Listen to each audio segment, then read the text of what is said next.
Salut à toutes et à tous et bienvenue dans ce Crypto Hebdo en cours de semaine. On va voir ensemble que le marché est en train de saigner. Est-ce que c'est grave? On va également essayer de comprendre pourquoi, comment gérer cette période. On va revenir bien évidemment par rapport à la stratégie de la semaine dernière où je vous expliquais pourquoi est-ce que j'allégeais certaines cryptos.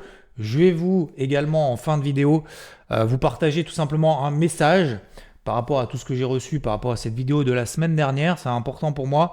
Et également remettre un petit peu les pendules à l'heure. Alors je vous propose tout de suite de partir sur la partie non pas graphique, mais sur l'hypothèse de travail. Tout le monde est en train de travailler dessus, en train de se dire, bon, qu'est-ce qui est en train de se passer globalement sur le marché? Vous savez qu'il y a eu les ETF, ETH, spot qui ont été validés il y a quelques mois.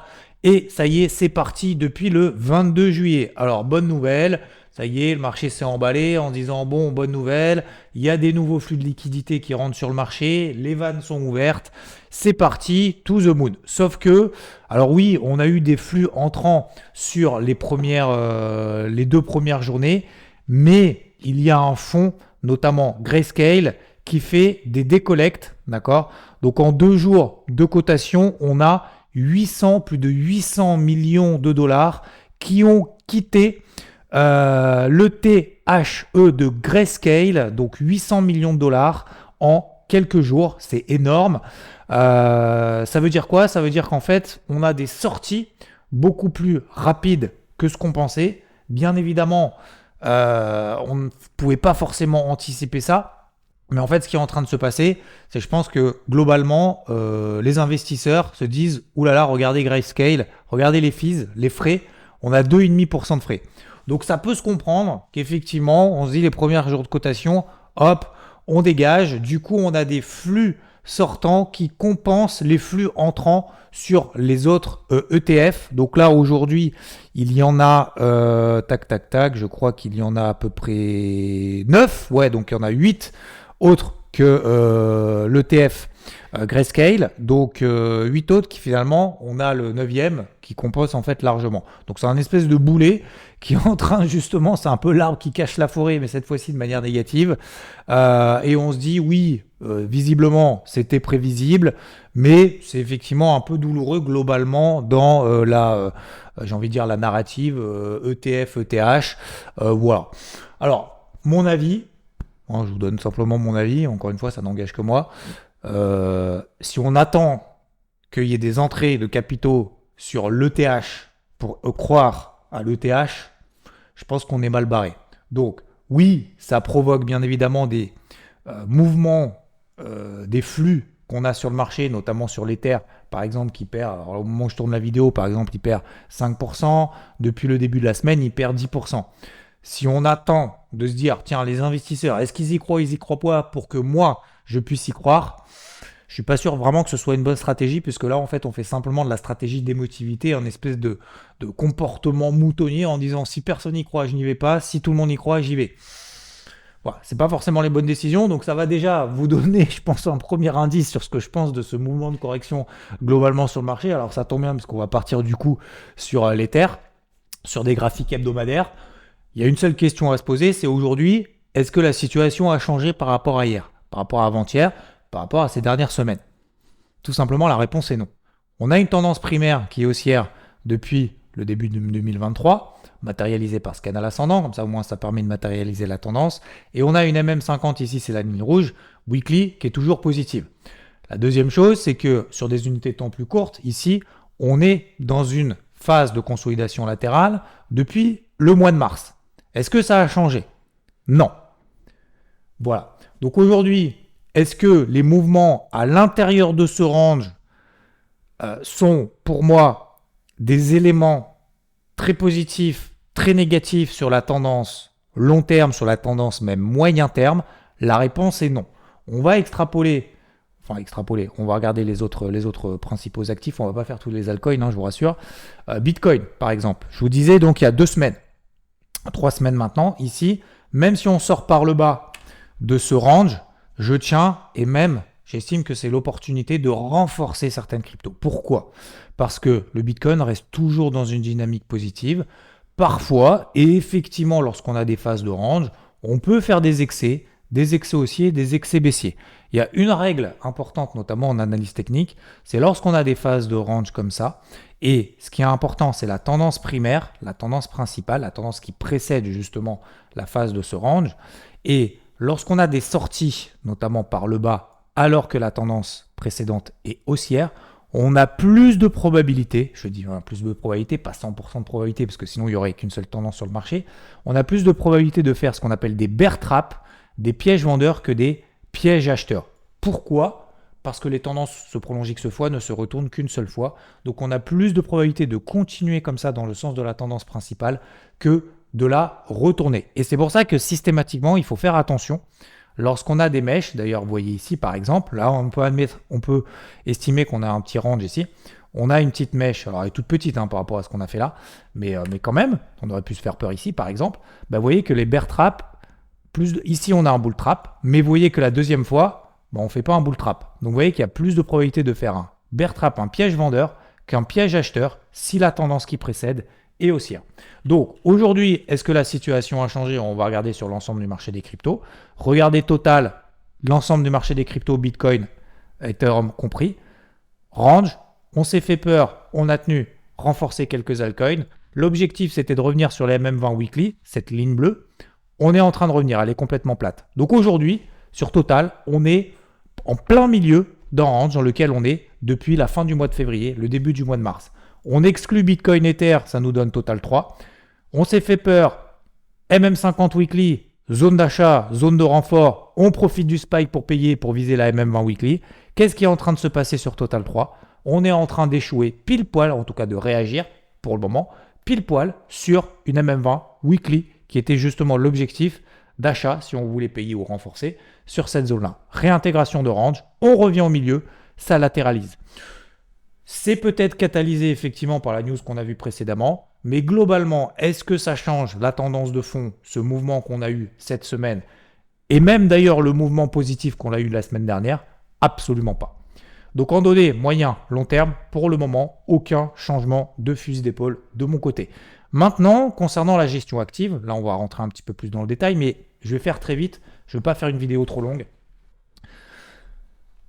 Il y a 2 semaines, 3 semaines, je vous ai dit 3 semaines, ici, si jamais on sort par le bas, c'est le moment justement de se serrer les coudes, de tenir, de rester solide, de se faire force et de se dire, si on veut rentrer sur le marché, c'est une opportunité de rentrer avec des soldes pour le spike estival.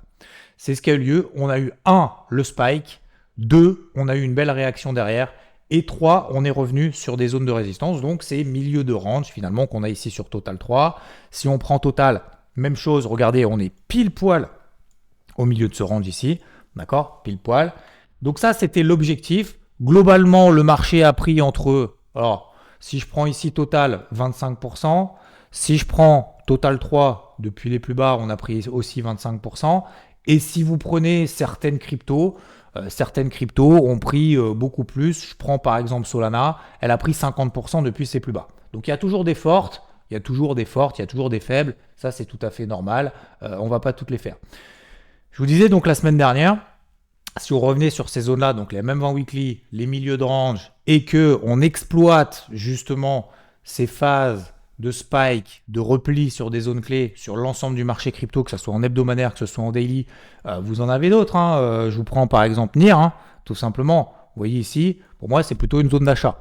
Donc si on exploite ça et que derrière le marché reprend, comme par exemple sur NIR, 50%, comme sur Solana, et qu'on revient ici sur cette zone de résistance, j'ai aucune certitude que cette résistance joue son rôle. J'ai aucune certitude que derrière le marché rebaisse, remonte, etc. Ça peut partir en ligne droite. Mais ce n'est pas une question de timer le marché ou de l'anticiper. C'est de se dire 50% de hausse, retour sur résistance, on est dans un gros range, on revient en plein milieu de ce range dans lequel on est depuis 5 mois.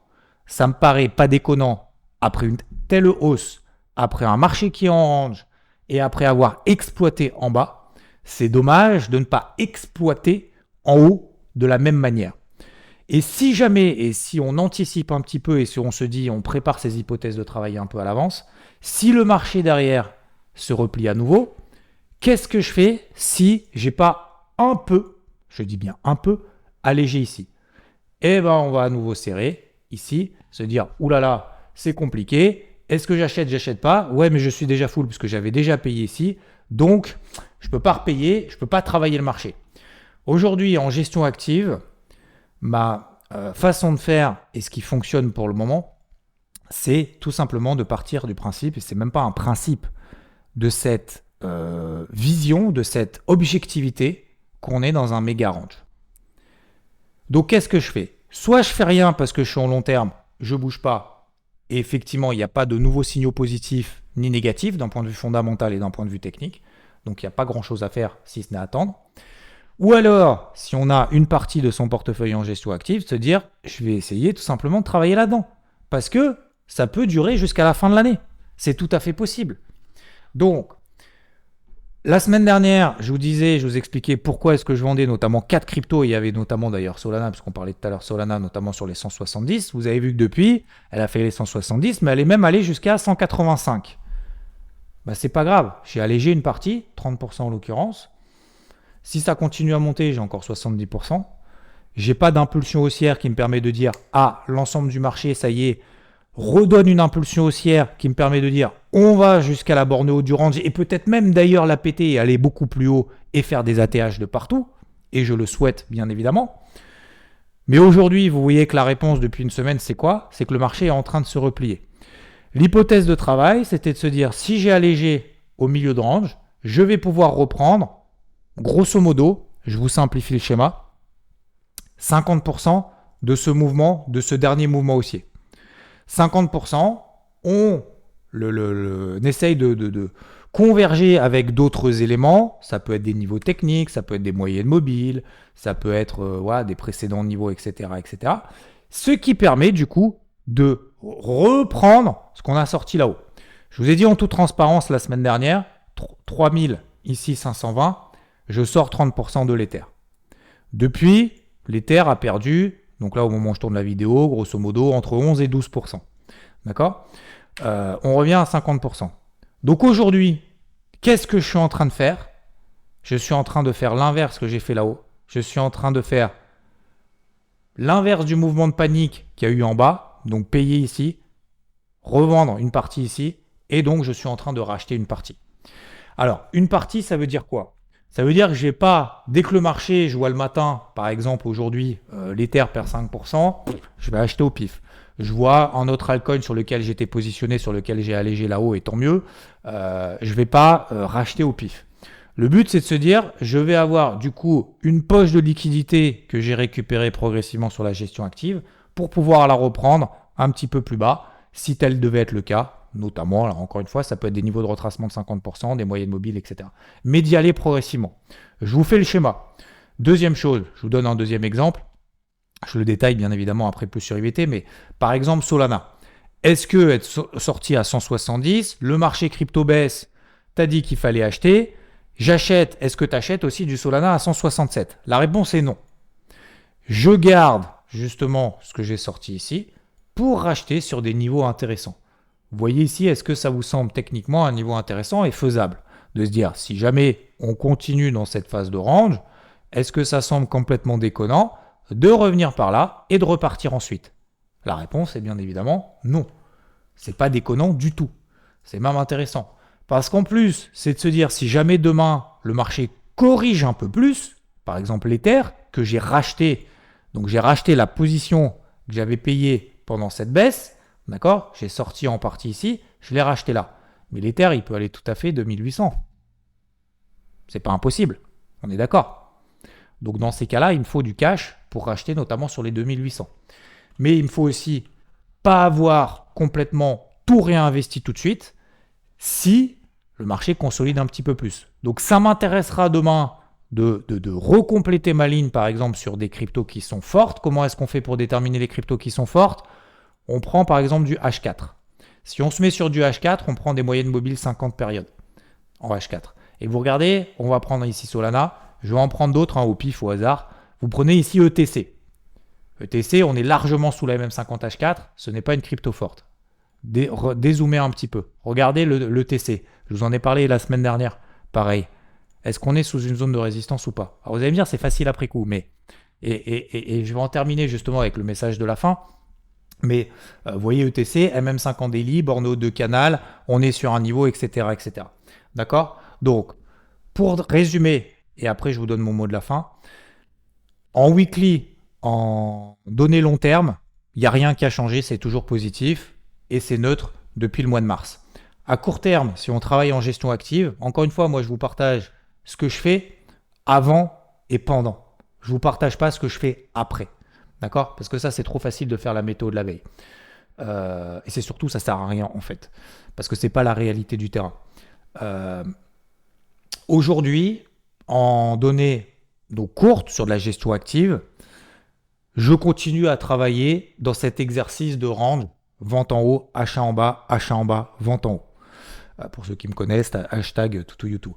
Mais vu qu'on est dans un range comme ça, je pense que c'est la meilleure solution à faire si on veut faire travailler son portefeuille et créer un petit peu de performance et aussi des poches de liquidité dans les bonnes périodes et ne pas paniquer lorsqu'on est en bas. Parce que le problème de ne pas travailler notamment sa gestion active, c'est qu'en fait on est dépendant des mouvements. Et en fait, dès qu'on a des mouvements de panique, comme par exemple en ce moment sur l'Ether, vous voyez là, vous dites oh, mince, là tout allait bien, j'ai rien sorti là-haut, c'est en train de reperdre 11%, j'espère que ça va aller pas plus. J'espère que ça va ne pas aller plus bas, pardon, je vais y arriver, j'en perds mon latin, qu'on va pas aller plus bas. Et ici, qu'est-ce que vous allez faire? Vous risquez de paniquer un petit peu. Alors qu'en fait, c'est plutôt là qu'il faut justement renforcer, parce qu'on est dans une grosse phase de range. D'accord? Donc ça permet finalement, au-delà d'accumuler un peu de performance, notamment dans cette gestion active, une partie de son portefeuille, d'éviter de subir ses émotions. Donc, en données journalières, pour moi, c'est, comme je vous ai dit la semaine dernière, j'allégeais quelques cryptos pour pouvoir en racheter et je vais en racheter progressivement selon les fortes, selon les faibles. Je ne vais pas trop rentrer dans le détail, ce n'était pas vraiment l'objectif de cette vidéo, mais c'est simplement pour peut-être rassurer ceux qui se disent mince, qu'est-ce qu'il est en train de se passer? C'est la fin du bull run. Non, c'est pas la fin, on est simplement en fait dans le même mouvement qu'on connaît depuis le mois de mars. Soit vous l'exploitez, tant mieux, soit vous ne l'exploitez pas. Et je ne vais pas dire tant pis, puisque finalement, on est quasiment au même niveau qu'au mois de mars. Vous prenez l'Ether, on était à 3003, 3003, 3002 à peu près à la marge, on est exactement au même point. Donc ça n'a pas du tout changé. Je terminerai justement avec le mot de la fin, parce que je sais qu'il y a beaucoup de bienveillance, et je vous en remercie infiniment de tout le soutien que vous apportez à cette chaîne. La semaine dernière, c'est vrai que j'ai fait une vidéo en disant pourquoi je vends, et certains s'arrêtent que au titre. Je ne suis pas un gourou, je ne suis pas quelqu'un qui devine l'avenir, je ne suis pas quelqu'un qui est là pour montrer ce qu'il faut faire, ce qu'il ne faut pas faire et encore moins de donner des leçons. Je suis quelqu'un simplement qui partage mon quotidien, ça fait 20 ans que je fais ça. J'ai commencé le marché crypto notamment en 2017 et j'ai vécu pas mal de choses sur le marché crypto et je comprends en fait les comportements de plus en plus justement parce que je les ai vécus, parce que je les ai faits également et parce que j'en ai vu beaucoup passer, parce que je partage ce que je fais, etc. au sein d'IVT et autres. Et je pense que c'est important d'essayer justement de se tirer vers l'eau et d'essayer de donner des espèces d'astuces qui, moi, m'auraient fait gagner énormément de temps, probablement aussi beaucoup d'argent, mais surtout beaucoup de temps et d'énergie à essayer de comprendre ces notions de psychologie et de phase de marché. Lorsqu'on est dans des phases de marché comme ça en range, et encore plus sur le marché crypto, parce que je pense qu'il y a plus de jeunes donc, qui ont moins d'expérience, et c'est pas forcément négatif en soi, bien au contraire, je pense que vous allez beaucoup, si vous êtes jeune, vous faites ça beaucoup plus vite et beaucoup plus rapidement que ce que moi j'ai pu faire avec les outils que j'avais à l'époque, il y a 20 ans sur le marché, c'est-à-dire pas grand-chose. Et donc, ce que je veux dire par là, c'est que il ne faut pas être catégorique. Je pense qu'il faut être humble face au marché, face à soi, face aux autres. Et le but ici, c'est simplement de partager une façon de faire qui peut vous inspirer, qui peut ne pas vous inspirer. Et quand j'explique justement la semaine dernière pourquoi je vends notamment une partie et que certains m'envoient des messages, et encore une fois, c'est pas grave, c'est normal, parce que quand on fait ça, quand on partage ce qu'on fait, c'est normal de se manger des insultes, des trucs comme ça. Mais c'est vrai que j'en ai reçu un petit peu plus que d'habitude, peut-être parce que je disais que je vendais. Je pense qu'il ne faut pas être catégorique comme ça, il ne faut pas avoir de certitude. Et aujourd'hui, vous savez, je pourrais dire « Ah, bah, je vous avais bien dit, ça allait baisser, etc. » Mais ce n'est pas le but, parce que moi, ça ne me fait pas plaisir que le marché baisse. Ça ne me fait pas plaisir, je suis investi autant que vous. D'accord ? depuis maintenant des années. Et je vais continuer à l'être parce que j'y crois à ce marché-là. Mais quand on est dans des phases de marché de range, je pense qu'il faut être un petit peu ouvert d'esprit. Donc la première chose que je voudrais dire, c'est déjà, soit on est d'accord, soit on n'est pas d'accord, mais c'est pas parce qu'on n'a pas le même avis qu'on peut pas discuter, qu'on peut pas échanger, qu'on peut pas avoir des avis constructifs. Alors certes, beaucoup vont me dire ici, ouais, t'y intéresses pas, etc. Certes, mais en fait, ça m'impacte pas. C'est que le risque, c'est que ça vous impacte vous aussi. Quand vous voyez des trucs comme ça sur les réseaux sociaux, ça va exploser, ça va s'effondrer, des vues catégoriques, gourous et autres. Moi, je fais pas partie de ce truc-là. Je partage le plus humblement possible et le plus transparence possible ce que je fais parce que je kiffe le faire. Je kiffe déjà le faire pour moi et j'aime et j'adore le partager aussi avec vous parce que vous me rendez bien également. La deuxième chose, donc qui revient un peu à la première, faites attention au bruit. Le bruit, c'est ce que vous voyez à droite et à gauche, les avis des uns des autres et tout. Faites-vous confiance, soyez responsable, c'est votre argent, c'est vous qui investissez sur le marché. D'accord? Quand je vous dis un truc, ne suivez pas à la lettre. C'est simplement pour vous donner quelques petites clés, peut-être parfois quelques déclics pour vous permettre derrière de vous dire tiens, il y a un truc que j'ai compris, il y a un truc qui m'intéresse, c'est pas con, je vais voir ce que je peux en faire. Vous voyez? Mais en vérité, c'est vraiment ça l'objectif. Parce que je suis pas sûr que dire à quelqu'un fais ci, fais pas ça, nanana, je pense qu'il faut le comprendre par soi-même. Et le meilleur moyen de le comprendre par soi-même, c'est de le faire, d'essayer, de se dire j'ai compris pourquoi, j'ai compris comment, j'ai compris la façon de faire le truc. Vous voyez? Donc faites attention au bruit, de ne pas suivre bêtement, comme on l'a vu tout à l'heure, par exemple sur les ETF, ETH. Franchement, que les gens sortent ou rentrent sur l'ETF de Grayscale, excusez-moi du terme, mais je m'en tape complètement. C'est pas ça qui va me faire dire ah, faut que je sorte mes ETH, oulala, non, non, bah c'est bon, plus personne n'en veut. Ça va pas changer mon avis en fait sur le truc. Donc, et peut-être à tort, peut-être que je me plante complètement. Ah, mais je suis complètement bête de croire ça. Peut-être, c'est pas faux. Non, mais sérieusement, faites attention au bruit.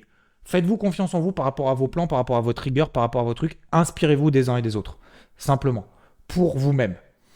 Et comprenez pourquoi vous le faites. Et ensuite, la troisième chose, je voulais vous remercier. Tout simplement. Je ferai une pause. Pas encore dimanche. Dimanche, il y a le débrief hebdo. Je ferai une pause pendant probablement le mois d'août. Pas parce que je pars en vacances encore une fois. Parce que j'aurai pas forcément l'occasion de tourner. Et si j'ai vraiment des trucs un peu importants par rapport à des questions que je reçois, par rapport à des trucs que je vois importants sur le marché qui changent par rapport à ce que je viens de vous dire maintenant, puisque c'est en date, du coup, la dernière vidéo qui sera publiée, notamment sur la partie crypto, eh bien, je ferai des petites vidéos, même courtes, un peu à l'arrache, si ça vous va. Je les posterai bien évidemment sur la chaîne. Voilà, messieurs, dames. Bon, je voulais pas faire très long, du coup, ça fait quand même une vingtaine de minutes. Je vous embrasse, profitez bien de vos vacances si tel est le cas. Je reste dans le coin, mais pas de nouvelles vidéos. Enfin, en tout cas, ce concernant le marché crypto, je ferai le débrief hebdo dimanche. Ah oui, si, j'ai oublié un truc. La deuxième raison aussi pourquoi le marché crypto baisse un petit peu, c'est peut-être parce qu'on a également le marché traditionnel. Je vous disais un mimétisme. J'ai même oublié de dire ça. Veuillez m'excuser, je le dis à la fin. Un mimétisme par rapport au marché traditionnel. Et vous voyez ici les marchés traditionnels, qu'est-ce qu'ils sont en train de faire? Les marchés traditionnels sont en train de baisser, de corriger. Le SP500 a perdu 3% par rapport à ses plus hauts. Le Nasdaq est également en train de corriger, a perdu déjà quasiment 10%, un peu moins, 9% par rapport à ses plus hauts. Vous regardez le CAC, également aujourd'hui, il est en train de perdre quasiment 2%. Je vous avais dit qu'on pouvait avoir un mimétisme entre le marché des crypto-monnaies et les marchés traditionnels. Vous voyez que c'est également en train de se vérifier. C'est effectivement un deuxième catalyseur. Ça m'est complètement sorti de la tête, messieurs, dames. J'étais vraiment concentré là-dessus sur mon message de la fin. Je vous embrasse. N'oubliez pas le petit like si ça vous plaît. Merci beaucoup. Je vous dis à très vite.